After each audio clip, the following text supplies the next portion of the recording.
Você já sentiu que, por mais que você tente se expressar, parece que o outro não te entende?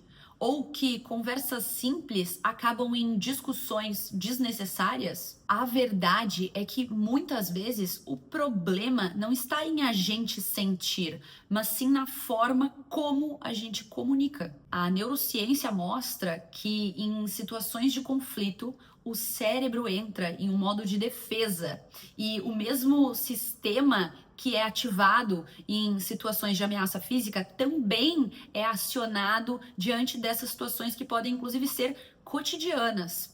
O que acontece é que o córtex pré-frontal, que é responsável pelo raciocínio, pela empatia, ele perde força. E quem entra em cena é o sistema límbico, que reage com emoção, impulso e instinto de sobrevivência. Ou seja, quando você sente que precisa se defender, a comunicação deixa de ser sobre se conectar e passa a ser sobre autoproteção. Por isso, hoje eu quero te mostrar 4 erros de comunicação que prejudicam os seus relacionamentos e, claro, o que fazer a respeito. Eu sou Thaís, psicóloga especialista em comportamento e bem-estar, e se você gosta de conteúdos sobre terapia, saúde mental e autoconhecimento, já se inscreve no canal e, claro, já curte, já deixa o seu like aqui neste vídeo, que com certeza você vai se beneficiar com este conteúdo. O primeiro erro é responder uma reclamação apontando o erro do outro. Por exemplo, alguém diz: "Você nunca ouve o que eu falo?" E aí você responde: "Mas também você vive reclamando." Esse é o cérebro entrando nesse modo de defesa. Ele tenta se proteger da sensação de culpa, atacando o outro de volta. O que acontece no seu cérebro é, quando você é criticado, a amígdala cerebral dispara o mecanismo de luta ou fuga. E nas relações, lutar significa discutir e fugir significa se fechar. E o grande plot twist dessa história toda é que nenhum dos dois resolve o problema. E aí vai a dica do que fazer. Primeiramente, respire. Isso vai te ajudar a regular a sua emoção internamente e isso vai te dar tempo para não agir no impulso.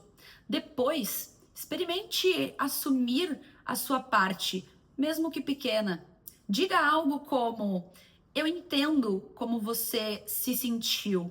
Eu posso tentar melhorar na próxima vez." Essa atitude simples ativa o seu córtex pré-frontal, que está responsável então pela empatia e pela sua autorregulação.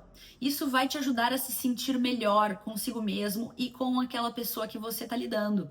Por quê? Porque isso vai te ajudar com as suas emoções e isso também vai te ajudar a trilhar um caminho ali diante daquela situação para diminuir o conflito. Não porque você vai estar evitando, nem porque você vai estar cedendo ou sendo fraco. Muito pelo contrário, porque você vai estar assumindo responsabilidade. E isso está intimamente atrelado a melhor dos relacionamentos, a trabalhar aquilo que pode ser importante para você. E também tendo uma maturidade emocional diante dessa via relacional de mão dupla. O segundo erro é fazer várias reclamações em uma conversa só. Por exemplo, você começa falando sobre a louça que ficou na pia, depois se lembra daquele aniversário de anos atrás que a pessoa esqueceu, e então você termina falando daquela outra vez lá que a pessoa chegou tarde sem avisar. O cérebro da outra pessoa entra em sobrecarga cognitiva. Ela não sabe nem por onde começar. E é como se ela tivesse aberto várias abas emocionais e nenhuma carregasse direito. Quando você mistura muitos temas, o cérebro entra em confusão e ele perde o foco emocional. Isso faz com que a pessoa que está recebendo as reclamações se desconecte da conversa e, porventura, se sinta injustiçada. Imagina um amigo seu, a sua parceria, chega para você com uma lista de reclamações que ela tem sobre você. qual a chance de você escutar essa pessoa e trabalhar o relacionamento? Zero, né? Você vai se ofender, vai ficar triste, vai ficar confuso, não vai entender. Então, isso não ajuda. E tem uma coisa, muitas vezes essa lista de reclamações, de fazer várias reclamações em uma conversa só, acontece porque anteriormente a gente não foi assertivo em falar pequenos incômodos que já estavam acontecendo no relacionamento. Então, aqui já fica um outro insight, porque essa falta de assertividade pode se tornar em uma bola de neve e aí a gente quer falar tudo em uma conversa só. Tá, e o que fazer de maneira prática? Trate um tema por vez, uma conversa, uma questão. A comunicação não violenta, ou CNV, chama isso de clareza de pedido. Ao invés de despejar tudo de uma só vez, experimente dizer algo como: tem algo que está me incomodando. Eu gostaria de poder compartilhar isso com você. Podemos? Uma comunicação saudável tem a ver também com respeito ao tempo e ao ritmo do outro. Terceiro erro, e esse aqui é assim, ó, clássico. Tentar sempre ter razão. E o exemplo prático disso é, mesmo quando você sabe que o outro tem um ponto, você insiste em argumentar até vencer a conversa. A questão é, em relacionamentos não existe vitória solitária.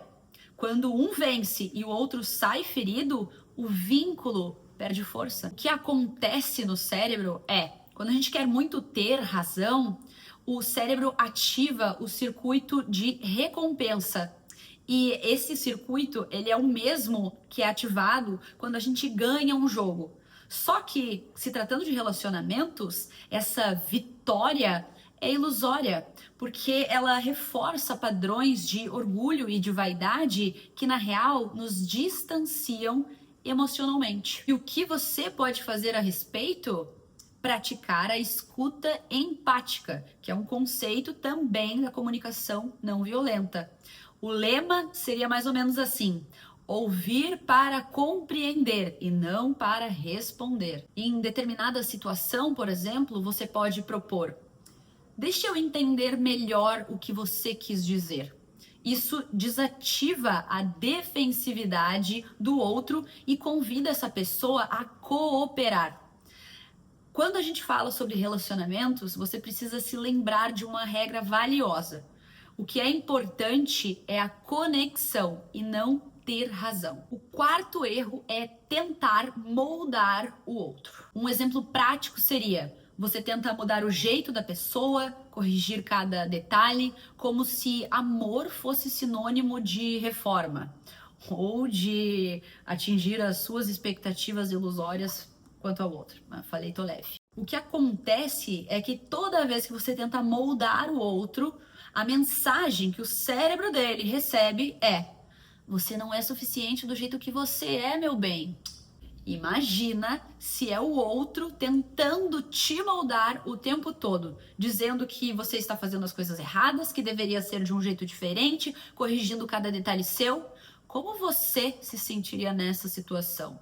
Talvez esse exercício de troca de cadeiras suscite insights, emoções, percepções. Quando a mensagem chega como você não é suficiente do jeito que você é, isso é interpretado pelo cérebro como rejeição. E a rejeição ativa as mesmas áreas cerebrais do que as da dor física. Por isso que críticas constantes doem tanto. E o que você pode fazer é expressar os seus incômodos, sim, isso é importante, mas sem atacar a identidade do outro.